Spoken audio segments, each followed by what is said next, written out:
Our next speaker is Dr. Carlos Abrahams. He's the Director of Bioacoustics at Baker Consultants and a Senior Lecturer at Nottingham Trent University in the UK. He completed his PhD on the applied use of bioacoustics for nature conservation with a main focus on rare bird species. He's been an ecological consultant for over 20 years, following his previous role on insight management. He's had a deep interest in developing practical guidance for the use of bioacoustic and ecoacoustic methods within the nature conservation sector. So I shall pass you over to Carlos Abrahams. Hi, my name's Carlos Abrahams. I'm here to give my talk for Sounds from the Dark Side today about my use of bioacoustics for monitoring nocturnal birds. So the title of the talk is How to Stay Lazy, Surveying Nocturnal Birds from Your Bed. And I'm a lazy ecologist. I like to stay in bed when I can rather than going out and doing field work. And maybe you do too. Maybe you like field work, but you don't like doing it too much. Yeah, not so keen on being out in the great outdoors, getting bitten by midges and sunburn and bear attacks. Or maybe you've been watching too many horror movies to go out in the field. Or maybe there's some other reasons you like to, stay at home instead. Personally, as I said, I'm a lazy ecologist, and unlike Deadpool, I like to use minimum method for all of my work.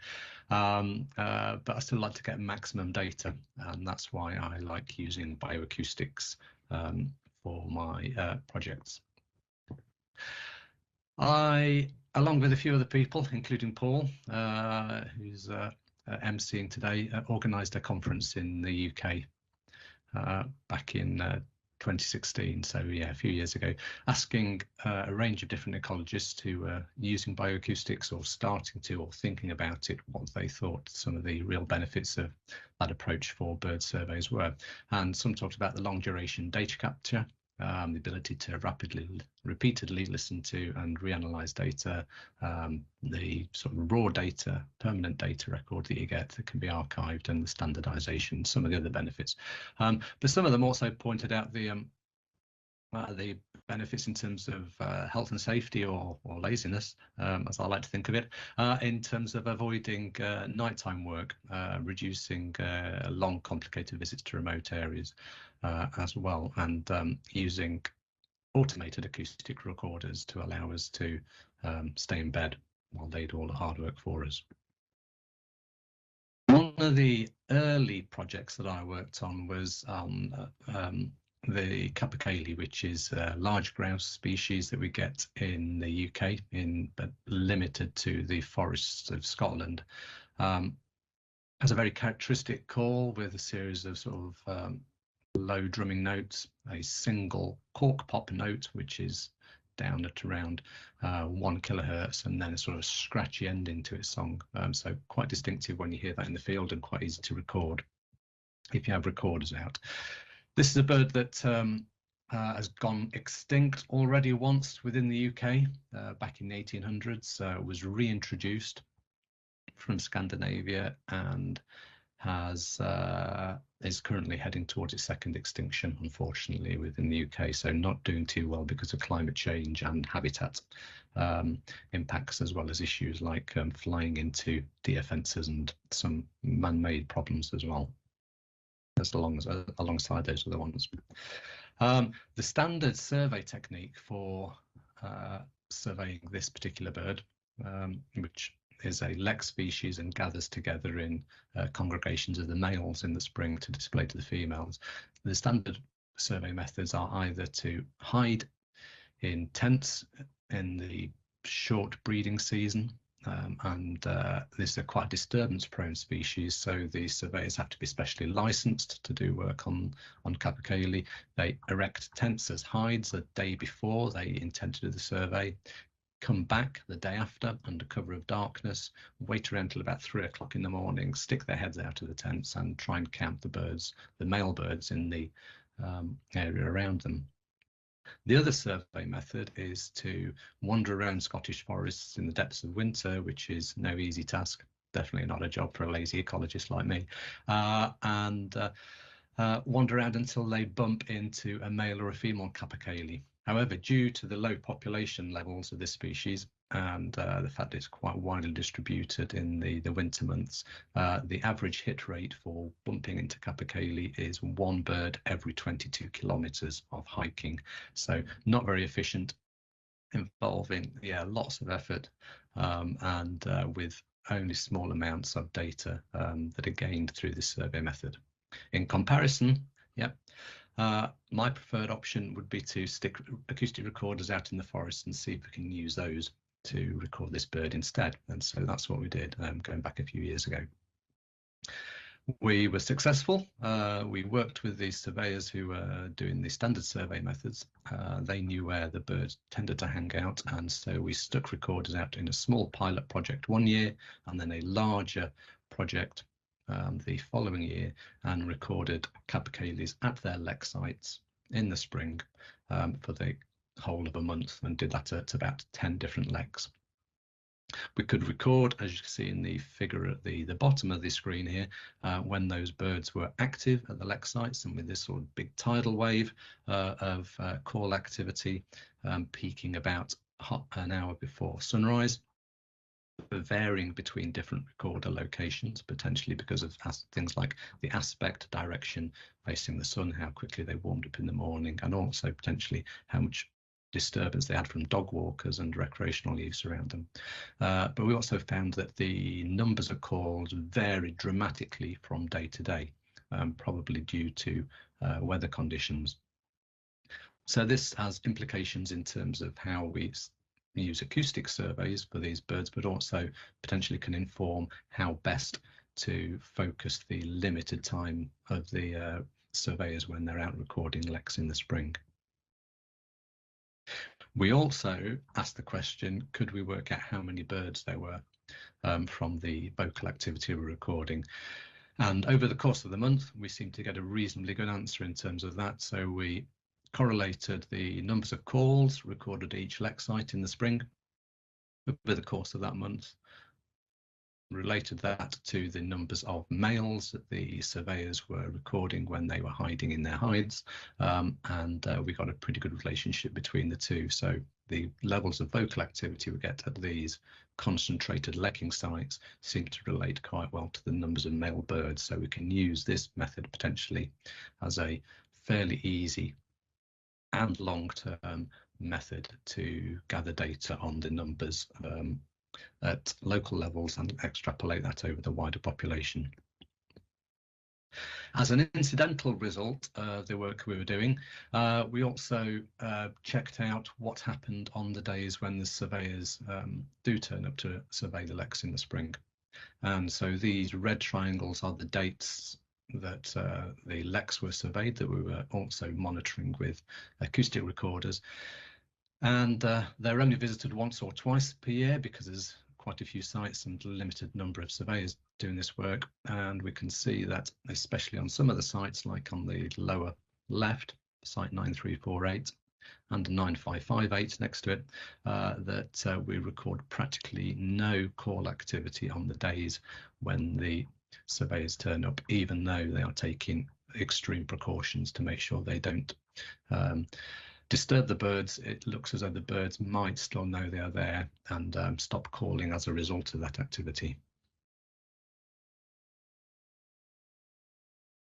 So that was capercaillie. We've also done some work on another nocturnal bird species that we get in the UK, and this is a migrant bird species that the European nightjar that flies up from Central Africa to the UK to breed, and then clears off back again in the autumn. It's a species of high priority due to its rarity in the UK, and the population levels are not doing so well either. So we've done a study a few years ago using an occupancy modelling approach. So we were sticking recorders out on the site and analysing the data there to see not just presence and absence, but also see if we could work out how detectable these species were, and using that information to improve the quality of our population assessments. And so the sort of three options when you're surveying for any bird species are can be truly absent and you don't see it when it's out on site. It can be present in your survey location and you do pick it up. Or there's a third option that's often not thought about, which is if the species is present but not actually detected during your surveys. And occupancy modelling allows us to compensate for those missed opportunities when the species should be present. And if we survey over a number of days, we can look at the presence absence over the course of those days and see whether we're missing or what level, how often we're missing a particular species or individual on a site by doing repeated surveys. And that's quite easy to implement using an acoustic monitoring approach, because obviously we can stick a recorder out easily for a week or a month, which is not so easy with human surveyors, and we can easily calculate occupancy and detection as well.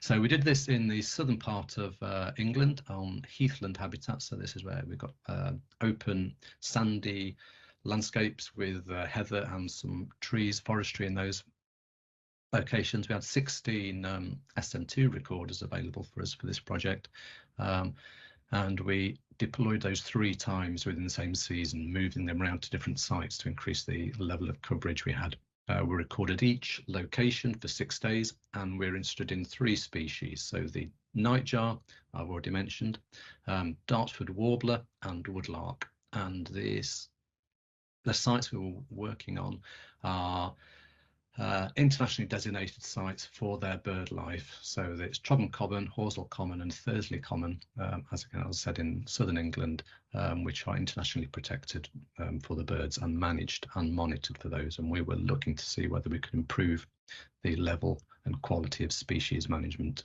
and monitoring on this site. We got some useful results out of the study.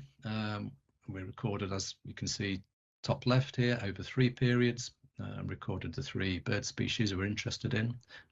We could assess the detectability of those quite effectively for Dartford warbler and for nightjar. For woodlark, we had quite a limited number of sites where we recorded, so we weren't able to calculate sensible detectability rates for that particular species. But again, we could look at occupancy in the lower of the box plots, and we found that the occupancy rates for Dartford warbler was around about 50% of the sites we were looking at. We recorded nightjar in about 70% of the locations, and woodlark in something like 25% of the locations. And you can see those mapped below. So the size and depth of shading on the different blobs shows you where we recorded those, how many calls we recorded, and how many days out of the 6 we recorded. And you can see nightjar distribution was quite dense in the northern part of this one particular site. Dartford warbler were recorded over a few sites, but not very often. And then woodlark on a few sites again, but when they were there, we recorded lots of calls. The vocal activity was quite easy to pick up, but they're only present on a small number of sites.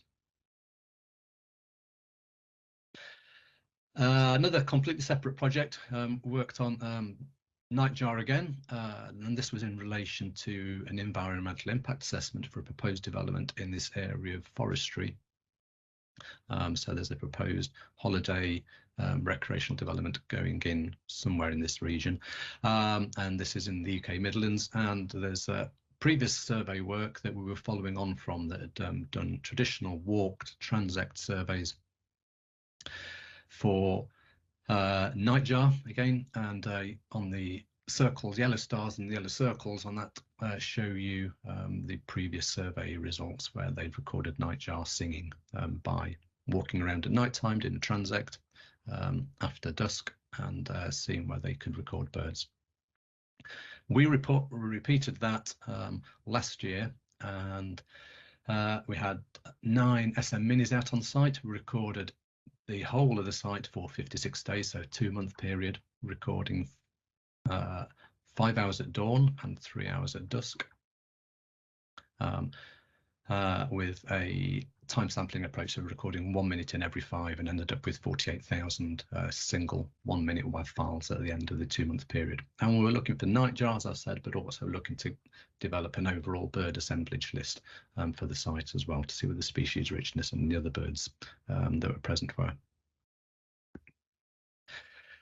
We got some good results, which broadly matched the surveys from the previous years, and you can see in the aerial photo on the left hand side, we did some transect work as well to follow on previous methods and recorded nightjar in the northern part of the site, but the small and large red circles show you where we had the acoustic recorders and how many calls are recorded there. So we recorded and analysed about 90,000 different birdsong snippets, and nearly half of those were nightjar, which was surprising to say the least, when we had a load of other bird species potentially singing and calling through the whole of the dawn and dusk period. The fact that nightjar contributed half of the vocal activity over the whole site was a big surprise to me.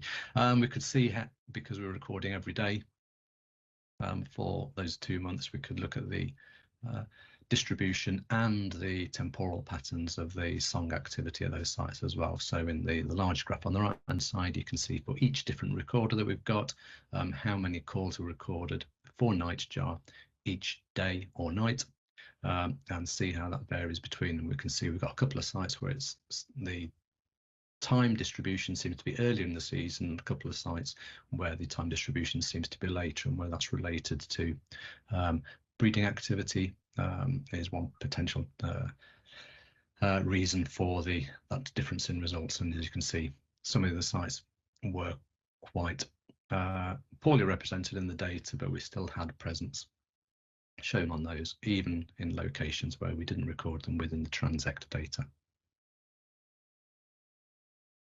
And just to finish off on nightjars, one other published piece of work we've produced has looked at the types of calls that they produce, and there's some anecdotal evidence from surveyors that they thought that nightjar, similar to some other bird species, have 2 types of calls, and when the male is unpaired at the start of the season, they produce a high intensity long sequence that stops suddenly for nightjar, while once the males are in pairs, they do lower intensity, lower frequency calls that require less energy, and have this change in the distribution of these higher frequency major compared to low frequency minor phrases, and the calls are only about half the length, sort of 1 minute long, these song sequences, compared to 2 minutes for the unpaired male. And so interesting finding in terms of behaviour, but also quite useful, because a critical issue for managing sites for nightjar is knowing what the breeding population is, and the number of unpaired males, or the number of males in total, may not relate entirely for that. So if we can work out which males in pairs, we get a much better understanding of the breeding population in the area and how successful that is, and whether the site's been well managed. As I say, very useful in terms of potentially monitoring these species as well. So just a few case studies there presented to you. Hope they've been useful. One thing we've tried to build on within the last couple of years within the UK is developing the research such as this, and produced by many other people, in terms of taking that research and providing guidance with it for how to use these robots when we're sticking them out on site. And so, just as a quick plug for those, we've produced some draft guidance for the bird survey guidelines, which is the standard UK guidance for professional bird surveys. There's an existing short section I'm showing here that's available on the website at the moment, but we're just adding in at the moment a draft protocol that should be appearing quite soon for that one. And then another plug as well for new guidance that we've just published on long-term ecoacoustic monitoring in the UK, including birds, which is available on Applied Ecology Resources, which is part of the British Ecological Society website, or on ResearchGate if you search that up. So That's me.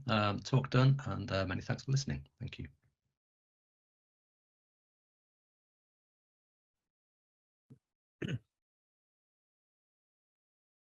Thank you very much, Carlos. Wonderful talk as ever. And we have questions for you as well. So yeah, you brace yourself. We're getting quite a few coming in. So, but as I say, if they keep coming in and we don't get through them, then Carlos will keep answering them in the Q&A section as well. So the first one, do you have any tips for the most efficient way to go through a large amount of acoustic data to find the species you're looking for? Well, these days I'm using two methods and sometimes in combination. So I've been using, for most of my published work, Kaleidoscope Pro, and using the cluster analysis tool within that. Sometimes just as basic clustering, as Carla was saying earlier, not building recognizers, but just clustering and then doing manual checks through for that. And as Carla was saying, for barn owls, because it's this broadband, not very clear signature for nightjar, that building classifiers for nightjar doesn't seem to work great, and clustering does an okay job. These days with BirdNet coming out and being made available, I'm using a combination of Kaleidoscope Pro and BirdNet. So for the more recent nightjar work and the 90,000 detections that I was just talking about on the sort of the development side, I've used BirdNet to ID the bird species and then link that back to a Kaleidoscope Pro output, so that I can actually view and listen back to the detections that have been pulled out by BirdNet and do a quick quality analysis through that and do go quality assurance. And that allows, by linking the spreadsheet output from BirdNet, putting that into Kaleidoscope Pro and using the really quick viewing facilities that are in Kaleidoscope Pro, then that's a really handy way just to do a QA on that, and super fast as ever. So you've done a cut and shut on 2 bits of software, basically. Which, yes. Yes. Speaking of nightjar, given the frequency of the nightjar, could you comment on what settings you set your devices to? And I think really on that, not just the settings as in the physical frequencies that you're trying to get, but also how long you've had the recorders recording for. Yes, so nightjar's a pretty low frequency call, around about sort of 2 kilohertz ish, give or take a bit. It's sort of broadband, so it goes a bit above and below that. So you could use a low sampling rate, but I tend to use a 48 kilohertz sample rate for pretty much everything these days,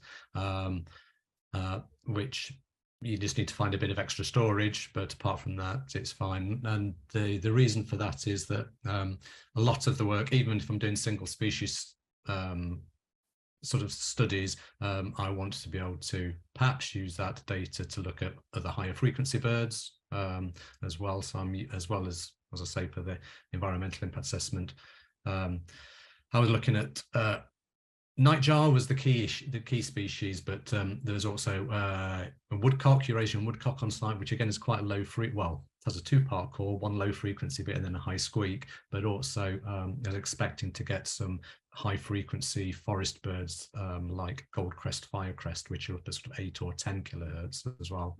And for some of the projects, I'm also calculating acoustic indices for it as well, and using that to help interpret the sort of the overall soundscape. So so even though I don't always need it, I tend to just use a 48 kilohertz sample rate and not bother fussing around sample rates. For nightjars, we know that we get an evening and dawn peaks later than the standard evening chorus and earlier than a standard dawn chorus. But as I say, the parameters I was using in terms of the daily duty cycle was 3 hours before sunrise till 2 hours after, and an hour before sunset until 2 hours after. So I was sort of getting still 5 hours of dark which covered the main periods, meant I didn't have to record through the whole night. As I said, I was using this time sampling approach as sampling 1 minute in 5, which meant that the SM minis I had for 2 months on that cycle, and still had loads of battery life and still loads of card life, even with those settings. So they could have run for another month at least, probably, with the settings I was using. So is it because this is something that I think people are a little bit scared of, because you know, you happily put a recorder out, or you think, well, I'll record everything, I'll record 24/7, and you record a last like 3 weeks or 4 weeks or however long in the field, and then you've got this mass of data, but you're doing the sampling technique and you are sacrificing 4 minutes in every 5. What are you missing, and do you know what you're missing? Well, I mean, there's been a fair bit of published work done on that, on sort of time sampling approaches, and it shows that for some things you will accumulate species quicker if you are doing full-time, switch it on, switch it off 5 hours later and record constantly. But if you're recording for an extended period anyway, because you want to cover the whole of the breeding season potentially, you, even over fairly short periods, if you are doing something like a 20% time sampling approach, you're still going to get 80%, 85%, 90% of the species that are present, and you might lose the odd thing now and again. But if it's a breeding bird that's singing fairly frequently within its territory, and you have a recorder there for 2 months, you're going to catch it within 3 days anyway. So you're going to build up quite a big picture from there. So 20% of the data, but still, and processing requirements, but still, 80% of the species and the information. So it's a good trade-off in most cases, probably. Well, going on from the data, so I was just asked, where did you store your large data set? Because you must be collecting some quite a bit now. I have we have servers at work which store a few terabytes, and I have a 6 terabyte mobile hard drive sat on my desk downstairs. Mobile hard drives and servers, and we've got plenty of space left on both of those for the projects that I'm running. So we don't tend to use, at the moment, anything cloud-based. We're still all local in terms of our data storage within the company and the research that I do. So this is kind of two questions in one, really. The publications that you mentioned about guidance, if you could pop those in the chat at some point, that would be really useful. I'll do. But are there any more widely applicable international standards for bird monitoring that you could recommend? Are there? No pressure. The sort of, if you're into Australasian bittern, if you Australia or New Zealand only apply, then there is a set protocol for that particular species in that part of the world. That is O'Donnell and somebody else. I can find the reference. You won't hold that one to against you, right? I imagine that's fairly niche, though, probably. So the only other ones really for the best source probably within North America is the bioacoustic unit. So Erin Bain and co-workers at the Alberta Biodiversity Monitoring Institute, ABMI, bioacoustic units have got a range of really useful guidance that covers deployments and features good advice, which is they use a wildlife acoustics kit and have good deployment, servicing and guides there. So I'd recommend them as probably a good place to start. But generally speaking, getting on my hobby horse for 30 seconds, there's a lot of research out there that is done in different ways with different species in different parts of the world, and there isn't nearly enough sort of knowledge transfer into good practice guidance, and I think that applies the world over. Apart from bats, maybe, and apart from cetaceans, every other taxa I think we need more guidance for than those two. Off hobby horse. Potential for an international conference on guidance. That's what we've Oh, got. perhaps, maybe. There we go. You organise it, Paul. I'll turn up. There you go. There you go. And really, we're pretty much running out of time, but there's somebody said, could we apply your Capercaillie survey results to the Black Forest in southwest Germany to compare results to basically compare results, I think, especially numbers of males, which are a crucial indicator for the whole population. So in other words, can we do the same thing with black grouse, do you think? There are a few other similar studies that have taken place or are ongoing. So there's some around Hungary, I think.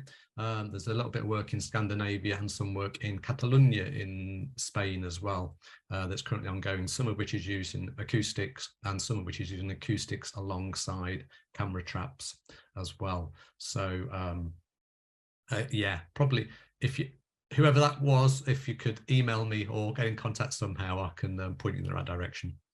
Yeah, if you just sort of wave in the chat or something like that. I'll have a troll through when I get off in a minute. Yeah, you're okay. Excellent. Well, look, thank you so much, Carlos, for that. Really appreciated. Great talk, and lots of people appreciated it. Well, they're all still here, so it's a good sign.